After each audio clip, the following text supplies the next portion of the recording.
It's a joy to be with you on this Monday, and today I'd like to go to James chapter 4.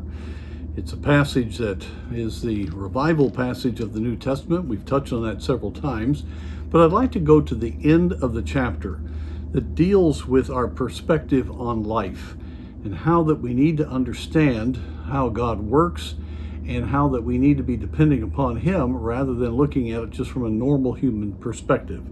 Let me read these familiar verses to you. Verse 13, "Go to now, ye that say, today or tomorrow we will go into such a city and continue there a year, and buy and sell and get gain. Whereas ye know not what shall be on the morrow. For what is your life? It is even a vapor that appeareth for a little while, and then vanisheth away." This passage is dealing with the trap of planning our life humanly. Now, I'm all for planning, and I will give little seminars on the importance of priority planning. But we need to realize priority planning is to put God in the first place and allow Him to lead. There's always enough time to do the will of God, not our own will. And many times we get discouraged and get overwhelmed because we're not living with that keen sense of the leadership of the Lord. And so it's warning us to not overly plan, just expecting things to go the way we want them. By the way, they never do turn out exactly like what we think. But we also need to realize that our life is like a vapor. It vanishes away. Time goes so quickly. And it says in verse 15 then, "For that ye ought to say, if the Lord will, we shall live and do this or that." We need to know the Lord's will. But here's what I want to get to. "But now ye rejoice in your boasting. All such rejoicing is evil." It is very dangerous for us to find satisfaction in our plans and what we're going to do and the anticipation of good things that will come. Now, it's again not wrong to be excited about the future, excited about events that are coming.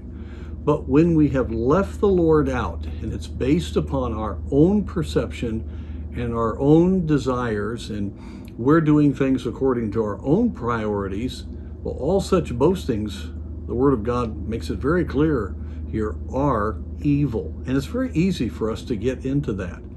Then something doesn't work out. Somebody blocks what we want to do, and we begin to get bitter toward that person, or circumstances occur and we're frustrated and we begin to wonder, where is God and why is He allowing this to happen to me? And we're disappointed. And so easily then we find ourselves trapped by discouragement and depression, which would not have to be at all if we had God's plans and if we were following His will. And if disappointments come, we know that God is working, and we can have the blessed assurance that God is working all things together for good. And even if we hear terrible news and things dramatically change for us as a people, as a country, we're okay because we are in the hand of God.